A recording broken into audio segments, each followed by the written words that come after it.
Lo que mi padre escribió sobre el periódico de medianoche. Parte 6. Lamento mi larga ausencia. Esta fue la entrada más difícil de publicar. No tengo nada que decir esta vez. Solo voy a transcribir la próxima entrada de mi padre. Creo que, una vez que lo leas, entenderás por qué.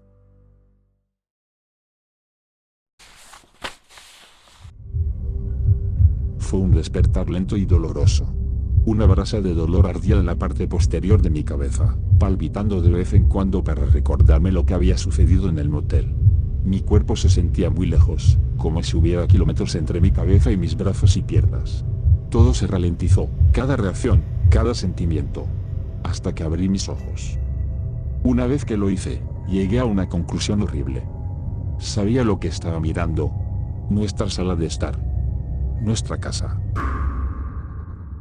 Mi cuerpo saltó a toda marcha, lo que me obligó a superar el dolor y la desorientación y recuperar el control.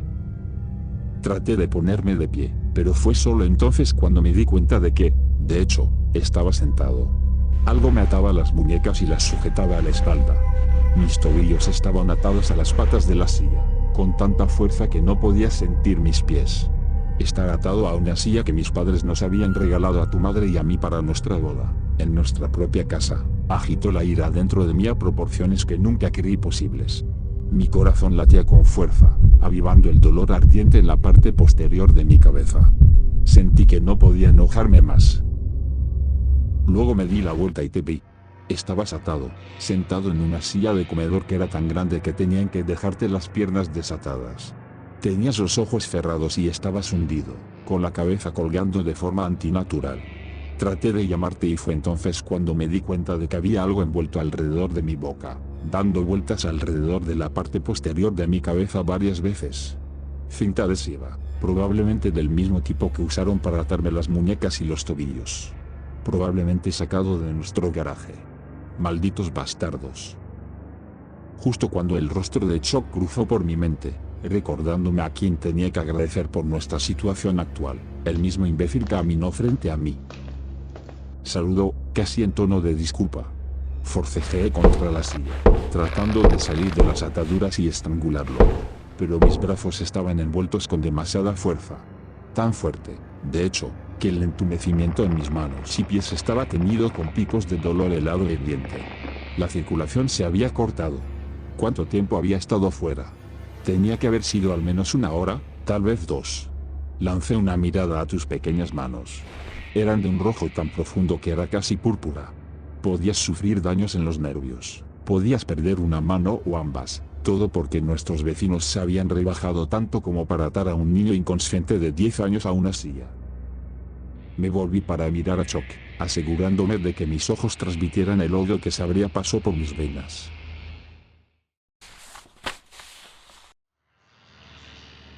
Chuck levantó las manos. Esto no es mi culpa, Dijo. Su voz era patética y asustadiza. nos obligó a hacerlo. ¿Crees que lo tienes difícil? Ni siquiera has sangrado todavía. No has hecho sangrar a tu propia familia. Chuck se dirigió a la mesa del comedor.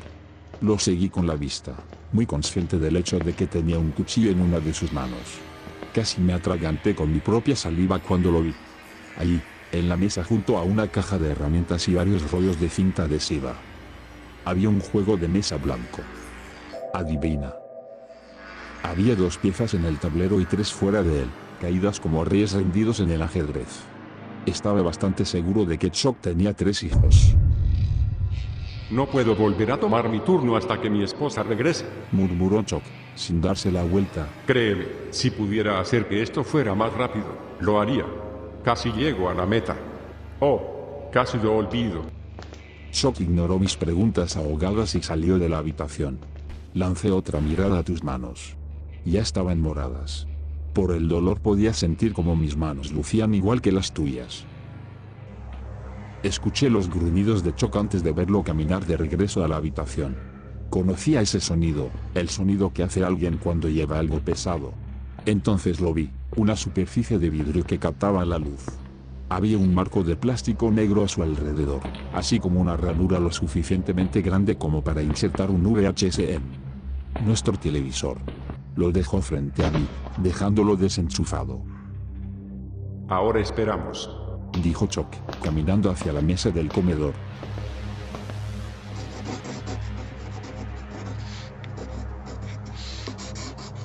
No tuvimos que esperar mucho.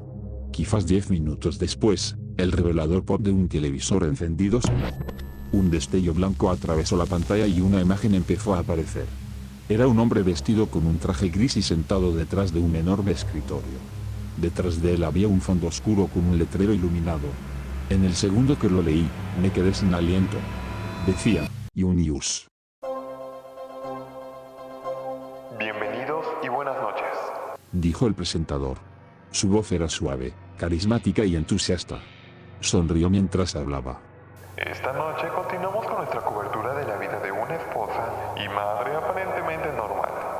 Pasamos al metraje en vivo. El presentador se movió ligeramente en su asiento cuando se aplicó una transición en imagen a la transmisión en vivo. Un rectángulo de imágenes de video apareció junto a él. Mostraba un coche conduciendo por una calle suburbana. Nuestra calle suburbana. También reconocí el auto. Era de tu madre.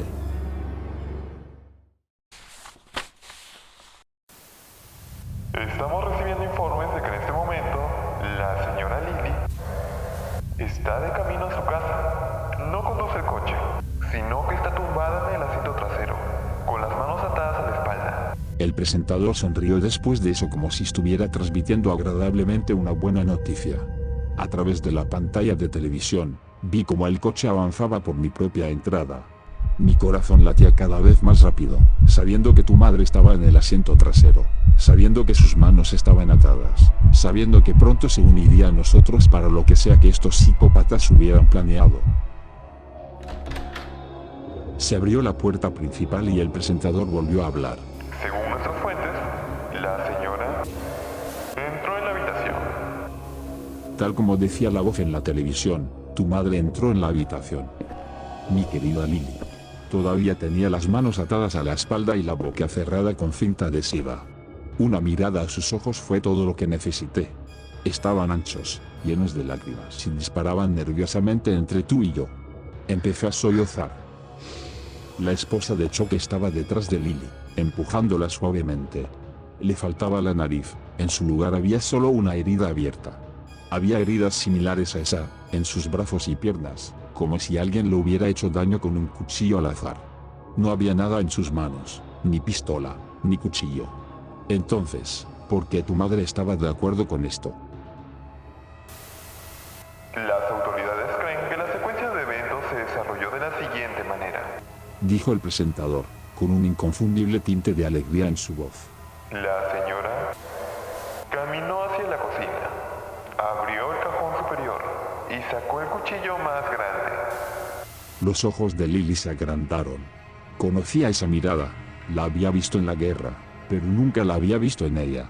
El peor tipo de miedo.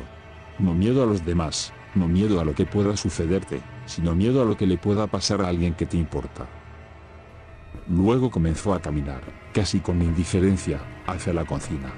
Le grité que se detuviera, que tratara de escapar, pero salió amortiguado, aterrorizado y patético. Aquí estábamos, prisioneros en nuestra propia casa, obligados a hacer cosas contra nuestra voluntad. Y estaba a punto de empeorar mucho. Cuando Lily entró en la cocina, la esposa de Chuck se acercó detrás de ella, tomó un cuchillo de la mesa del comedor y cortó la cinta adhesiva alrededor de las muñecas de tu madre. Lily pudo haber corrido, pudo haber intentado agarrar el cuchillo o alguna de las otras herramientas en la mesa del comedor. En cambio, siguió caminando. Ella no estaba aturdida. No exactamente. Pude ver el terror y la confusión en su rostro. Ella era consciente de lo que estaba haciendo y estaba horrorizada por ello.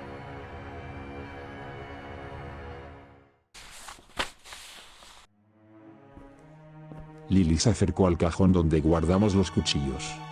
Grité. No lo hagas. No tienes que hacerlo. No los escuches. Pero ella no podía oírme. Abrió el cajón, las luces del techo se reflejaron en los cuchillos y la golpearon en la cara. Extendió la mano y tocó uno, casi como si tuviera curiosidad, como si nunca antes hubiera visto un cuchillo. Luego lo sacó del cajón y lo sostuvo temblorosamente. Los especialistas forenses declararon que la señora regresó de la cocina con el agua homicida en la mano. Los pies de Lily comenzaron a moverse. Esta vez hubo algo de vacilación, como si estuviera luchando contra una cuerda invisible que la empujaba hacia adelante. Podía verla esforzarse con cada fibra de su ser, tratando de contenerse. Cualquiera que sea la lucha que estaba ocurriendo dentro de ella, Lily, nuestra Lily, perdió. Según el médico forense, la señora atacó a su hijo primero, dijo el presentador. Ella comenzó a caminar hacia ti. El borde afilado del cuchillo se acercó un poco más a tu piel. Grité. La cinta alrededor de mi boca redujo mis súplicas a gruñidos ahogados. Ella siguió caminando, acercándose. Su cuerpo estaba rígido, moviéndose de forma antinatural. Sabía cómo caminaba. Sabía cómo se movía. Esa no era ella. Tenía los ojos enloquecidos, llenos de lágrimas, disparados en todas direcciones como si tratara de encontrar algo, cualquier cosa, que pudiera ayudarla. Ella todavía estaba ahí. No deberías leer esto. Nadie debería leer esto. Ella levantó el cuchillo. Su mano estaba rígida, robótica. Pensé que había terminado. Todo lo que tenía que hacer era hundirlo y estarías herido más allá de tu salvación. Era inmensamente consciente de las otras personas en la habitación, del hombre de la televisión. Acechando. Esperando. Bastardos. Malditos bastardos. La autopsia reveló que la señora apuñaló a su único hijo 25 veces, en la cara, el pecho, la garganta y el estómago. Había un regocijo enfermizo en la voz del presentador mientras lo decía. Los ojos de Lily se agrandaron. Podía verla reaccionar a esas palabras, sabiendo que nunca te haría eso. Pero también sabiendo que tal vez no tuviera otra opción. El cuchillo comenzó a descender. Su avance era lento, su mano temblaba, como atrapada en un tira y afloja invisible. Se estaba acercando cada vez más, a centímetros de tu mejilla derecha. Entonces ella me miró. Ojalá hubiera habido menos lágrimas, para poder ver sus ojos con claridad. Pasé años reproduciendo esa expresión en mi cabeza, una y otra vez, tratando de encontrar un significado ahí. No lo sé con certeza, pero creo que estaba pidiendo perdón.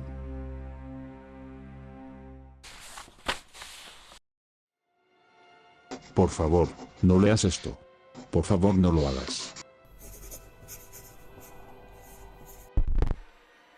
Volvió a levantar el cuchillo, el movimiento más suave esta vez. Ella lo hundió. Ella cortó. Ella.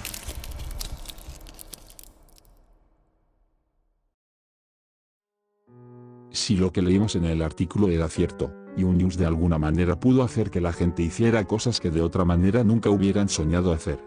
Tenía ese poder, como todos los demás artículos que solo tu madre podía leer. Quiero que recuerdes eso. Recordar su poder perverso, su forma impía de corromper a la gente. Porque tu madre era especial. Ella era la persona más fuerte que he conocido. Porque News no funcionó con ella. Ella lo superó. Al final. Lily apuntó el cuchillo lejos de tu piel y hacia la de ella. Eso es todo lo que diré. Después de que ella hiciera eso, el presentador emitió un chillido, diferente a todo lo que había escuchado antes.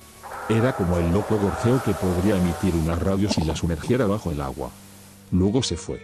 La electricidad estática estalló en la pantalla del televisor y salió a través de sus altavoces. Me tomó unos segundos darme cuenta de que ahora estábamos solos en la habitación. No había ni rastro de Chuck ni de su esposa, tampoco del juego de mesa adivina. Me moví, sin pensar, y corrí hacia tu madre. Fue muy tarde. Lo intenté de todos modos. Cogí una toalla de la cocina y traté de detener la hemorragia. La acerqué más a nuestro teléfono y lo usé mientras seguía tapando la herida. Había sangre, demasiada sangre, pero también había algo más. Humo negro, espeso y fibroso, que salía de la nariz y la boca de tu madre. Contuve la respiración hasta que se fue.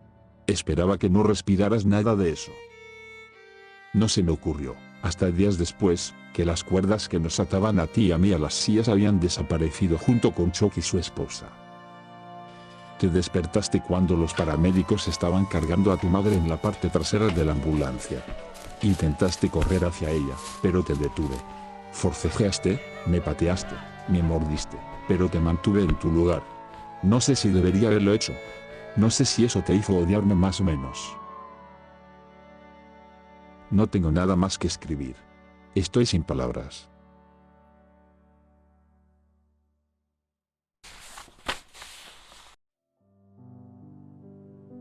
Mi madre cuando yo era pequeño. Es algo que realmente no le digo a la gente. Por lo general, solo digo que falleció. La mayoría de la gente no se entromete. Los pocos que lo hacen reciben un no quiero hablar de eso de mi parte. Nunca entendí por qué. Cada vez que me imagino a mi madre, la veo sonriendo. Ella era ese tipo de persona. De alguna manera ella sabía cuando tenías un mal día, incluso si tratabas de ocultarlo. Entonces nunca tuvo mucho sentido para mí. Todavía no lo tiene. Si hubiera sabido, cuando comencé a documentar estos eventos aquí, que escribiría sobre la verdadera razón detrás de la muerte de mi madre. Nunca hubiera comenzado. Esto golpeó demasiado cerca de casa.